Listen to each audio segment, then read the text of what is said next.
with that, let me shift attention over to Russia. Just days after Xi Jinping and Volodymyr Zelenskyy's telephonic conversation, Russia has now launched attacks in Ukraine's Uman. At least 15 people have been killed in these air raids and 9 people have been hospitalized. Russia's latest offensive is being seen as the first large-scale strikes in nearly 2 months. Meanwhile, Moscow says it does not deliberately target civilians, but its airstrikes and shelling have killed thousands of people and devastated cities and towns across Ukraine ever since it began its invasion on Ukraine.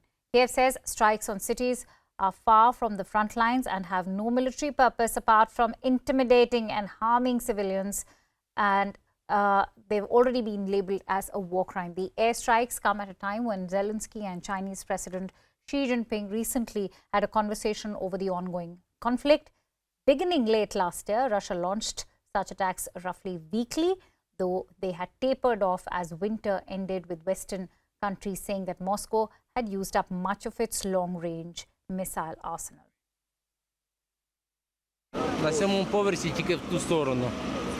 What can I say? I have no place to live. My neighbors are gone. No one is left. An elderly woman, her daughter and her grandchildren lived on the 9th floor. They are gone. A man with his son lived on the 8th floor. They are gone. A woman with her daughter lived on the 7th floor. They are also gone. A young family lived on the 6th floor. Their son was lucky as he lives in the nearby apartment across the corridor. In an apartment of his grandparents. He is alive. There is no one alive in the whole block. Only the kitchens were left standing from the 1st till the 5th floor. Ukrainian MP Svyatoslav Yurash joins me live on this discussion. Many thanks to you for joining in, Svyatoslav.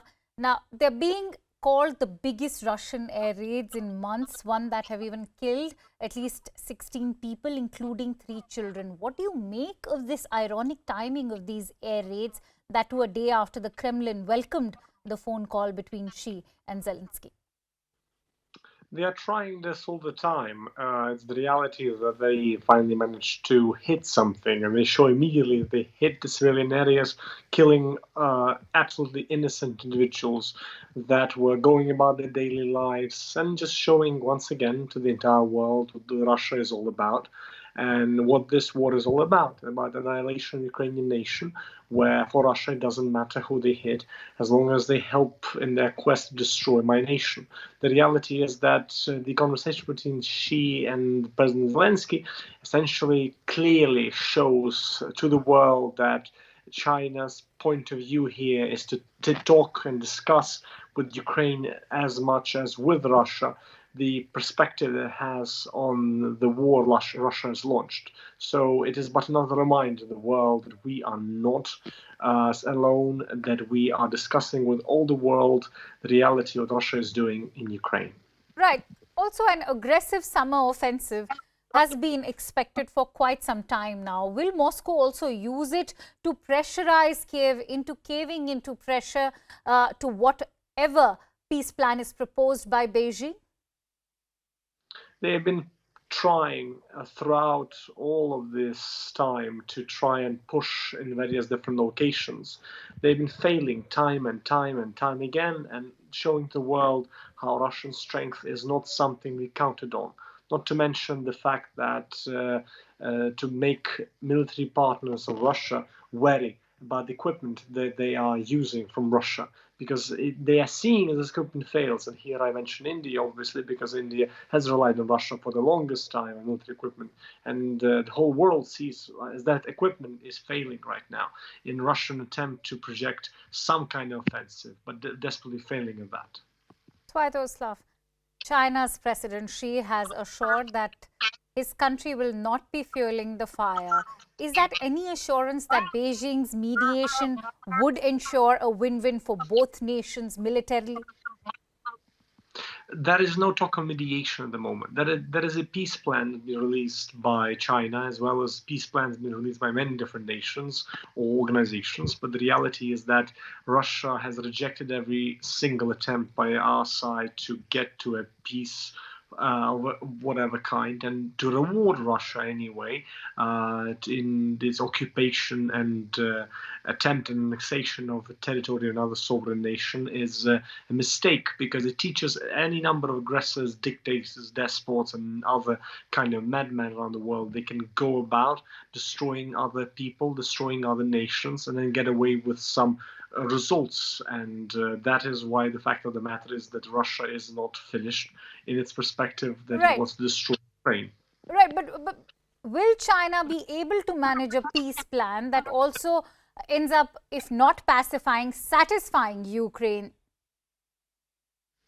Well, the reality is that we are far away from discussing a peace plan with Russia, because again, all the attempts to try and discuss the timeline for Russian withdrawal and the fact that Ukrainians should decide the future of Ukraine is something Russia has rejected time and time again. The Chinese steps to try and get a perspective on the situation and try to engage with the situation is something we are noticing, and we are engaging with, as the conversation between President Zelensky and President Xi has clearly shown. But again, it is far from that point.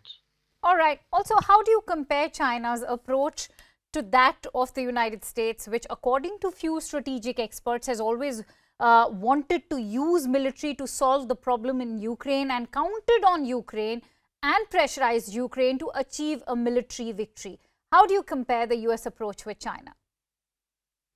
Well, as far as the U.S. approach, the U.S. in the beginning has projected various visions of what is going to happen in Ukraine, and all of those visions were about estimates, sad estimates for the timeline that a Ukrainian state will fail. We have thankfully shown to the world that our nation wishes to continue on building and choosing its own future by pushing back Russians from our capital, from our north of the country, from the east, past the east of the country, and from the past the south of the country. We'll continue showing to the world that our nation can and will win. My point here is that as far as the various attempts to put military pressure in the equation is something that will be designed to fail. We thank the States as well as many other nations for helping and supporting us in this struggle. As we thank India for reminding Mr. Putin, as your Prime Minister Modi has done, that this is not a time for war.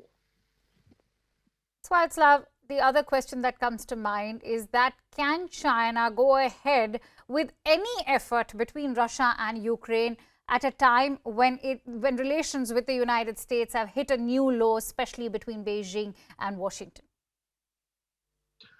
Well, we see a role for any number of countries to make a point very clearly to Mr. Putin that we cannot go on pretending this is centuries past, when we can just go on invading other countries and seizing their land. That's why we appreciate the perspective that has been reiterated very clearly by President Xi and about the territorial integrity of Ukraine. And we appreciate the points made by Prime Minister Modi about the unacceptability of war in this century. So that is why, basically, as far as the peace process or possibility of it in the future, that's what we need the whole world to come together and push back against the madness of what Russia has done here. In an interview to Politico just days ago, the Czech president said that China is benefiting from this war because not only can it push Russia into concessions, but also ensure that the West and US are weakened through spending on the war. Do you agree that China has vested interest in a prolonged war? Well, we can speculate about the good sides to the horrible reality of this war, but at the moment I'm only seeing the bad side of it. I'm seeing, as for example, the trade connections that have existed with generally the Indo-Pacific region are breaking down as well because of the war Russia has launched. We are seeing various kinds of destruction and pain is causing around the world. That's why the agricultural deal has been done to try and provide access to the grain from Ukraine to various different countries that need it, not to starve. And that's why talking about good sides to a horrible thing, to me, is not something I'm willing to do, sadly. Unfortunately, I'm running out of time, but many thanks to you, Sviatoslav Jurash, for joining in on this discussion. Thoroughly appreciate your inputs.